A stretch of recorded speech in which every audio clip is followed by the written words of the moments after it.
জগন্নাথ বিশ্ববিদ্যালয় কেন্দ্রীয় শিক্ষার্থী সংসদ যৌথ নির্বাচনে ভিপি পদে এখন পর্যন্ত 25 ভোটে এগিয়ে ছাত্রদল সমর্থিত প্যানেলের প্রার্থী কে এম রাকিব।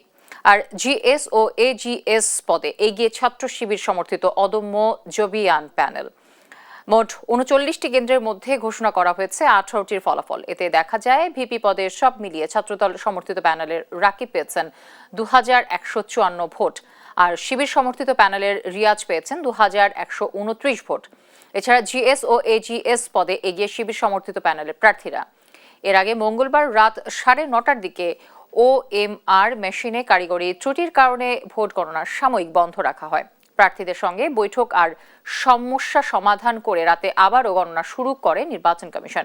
নির্বাচনে ভোট পড়েছে প্রায় 66%।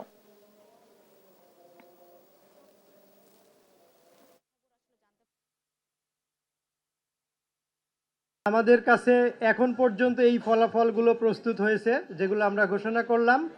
আমরা এরপরে পরবর্তী বিভাগ প্রস্তুত হলে আমরা এরপরে আবার ঘোষণা করব।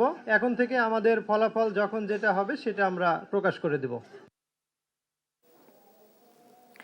দর্শক, জগন্নাথ বিশ্ববিদ্যালয় ক্যাম্পাসে আছেন সহকর্মী তাইমুন ইসলাম রায়হান।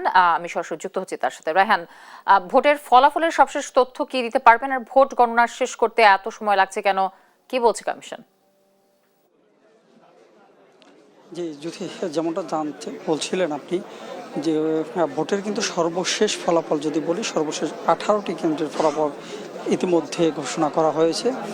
তো বাকি ফলাফল ঘোষণা করার জন্য কিন্তু আসলে ভোট গণনা চলছে। আমরা যদি একটু দেখাই, এখানে কিন্তু গতকালকে থেকেই ভোট গণনা চলছে। মাঝে যদি বলি, গতকালকে রাতে কিন্তু কিছু সময়ের জন্য যান্ত্রিক ত্রুটির কারণে ভোট গণনা কিন্তু স্থগিত হয়েছিল। তারপর থেকে আবার পুনরায় ভোট গণনা শুরু হয় এবং কি ইতিমধ্যে আমরা 18টি কেন্দ্রের ফলাফল পেয়েছি। যদি বলি যে 18 কেন্দ্রের ফলাফলের ভিতরে যে শিবির সমর্থিত প্যানেল রিয়াজুল, সে কিন্তু পেয়েছেন 2129 এবং কি ছাত্রদল সমর্থিত প্যানেলের যে রাকিব কিন্তু পেয়েছেন 2154 ভোট। এতে কিন্তু রাকিব এগিয়ে রয়েছেন। আর যদি জিএস পদে প্রার্থীর কথা বলি, জিএস পদে আব্দুল আলিম আরিফ কিন্তু পেয়েছেন 2445 ভোট। খাদিজাতুল কোবরা ছাত্রদল প্যানেল থেকে তিনি কিন্তু 1030 ভোট পেয়েছেন। এখানেও কিন্তু শিবির এগিয়ে রয়েছেন। এজিএস পদের কথাও যদি বলি, এজিএস পদে 1954 ভোট পেয়েছেন মাসুদ রানা শিবির সমর্থিত প্যানেল থেকে, এবং ছাত্রদল প্যানেলের যে তানজিল রয়েছেন তিনি কিন্তু 1671 ভোট পেয়েছেন এই 18টি কেন্দ্রের ভিতরে। সব মিলিয়ে যদি বলি, 18টি কেন্দ্রের ফলাফলের ভিতরে একটি শুধু মানে ভিপি পদেই কিন্তু ছাত্রদলের সম্ভবত রাকিব এগিয়ে রয়েছেন। বাকি পদগুলোতে কিন্তু মোটামুটি বলা যায় যে ছাত্র শিবিরের প্যানেল থেকেই এগিয়ে রয়েছেন।